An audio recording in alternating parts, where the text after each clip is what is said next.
This is a quick intro to what Planyard is. It's different for different companies.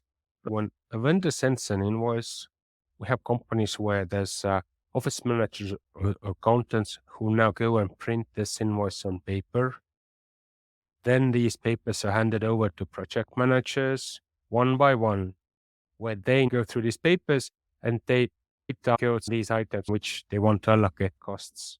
So it's just papers now, printed papers. Then the project manager open the budget spreadsheet and update the budget into the same spreadsheet. Then they hand over this paper to the accountant who goes to Quick Sage and so forth. And now they go and manually retype this information on the accounting system.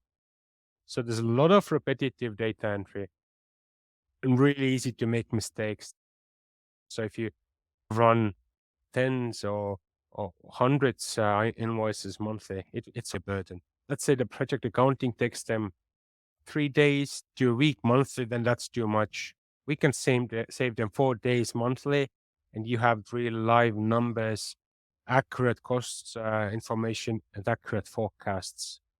If you have dedicated team members who are struggling with spreadsheets, putting in a lot of hours, that's when Planyard is right tool and can save quite a bit of time. We are mainly focusing on small and medium-sized companies. There's definitely big players who go for big ERP systems, let's say maybe Procore and so forth. So contractors where they have outgrown spreadsheets, when the spreadsheets are limiting their ability to grow the business. This is where we are currently focusing and want to be the best fit. We have companies who build interiors, who build small houses. The enterprise package is ideal for these who build office buildings, apartment houses, and so forth. So I have Planyard open. I will explain one view, which is one individual project budget. So when we have a project starting, we upload the budget on Planyard. This is one project budget. It would have your cost codes and item names, however you structure your budget. This is what I use for demo purposes. This budget is structured by phase. So I will show you how Planyard helps you accurately and effortlessly do project profitability forecasting. So it automates quite a number of workflows. This is my project menu. These are the project workflows that we automate. You can run vendor and subcontractor bid requests. You can manage your subcontract orders, tension change orders. You can fully digitize the subcontractor progress reports. So if you now build, say, apartment house, office buildings, warehouses, you can fully automate the subcontractor relations, and they would actually do the budget updating work. I'm just going to do one quick example for the project manager to open an invoice. We can see the invoice on our browser screen. We select our subcontractor. Let's pick this one. This is just a single invoice, or it could be an invoice for a purchase order, but let's just do one single invoice.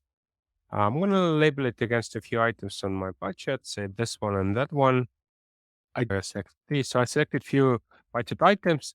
When I hit submit now, I have processed this invoice. When I've integrated Planyard with Xero or QuickBooks, there's now automatically a draft bill in QuickBooks or Xero or Maya ready to be processed by the accountant. They don't need to manually go and enter it in the accounting system.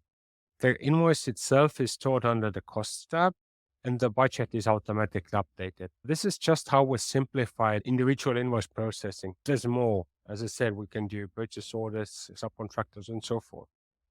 But how the forecasting works, whenever the project manager or commercial manager opens Planyard, they see that there's these red notifications. There shouldn't be any, but this is again a demo platform where I have few. When I see these error warnings on top of the budget tab, that means that there's issues with our budget that we need to address now, and which also says that our forecasts are not accurate. For example, I have this one line here, and I can see that there's this red notification in front of it. This now tells me what we see here. We see the net estimated cost for these items, my target budget, which I set when I started the project. That's optional, it's not mandatory. how much the certain item is actually going to cost us. This is what the project manager is supposed to manually update here. The committed cost, this represents the value of my purchase orders, subcontract orders, change orders and approved costs, and my budget variance. And the error warning tells me that for this item, the committed cost is more than my revised budget, which actually means that down the road, when I would receive the final invoice from my vendors or subcontractors, I would go over budget. And I haven't been invoiced yet. There's just $7 worth of approved costs on this one. So it's easy to go and say, we know that this item is going to cost us $44,000 and let's say $2. So the error warning disappears and we see we're going to make quite a bit of loss on this item.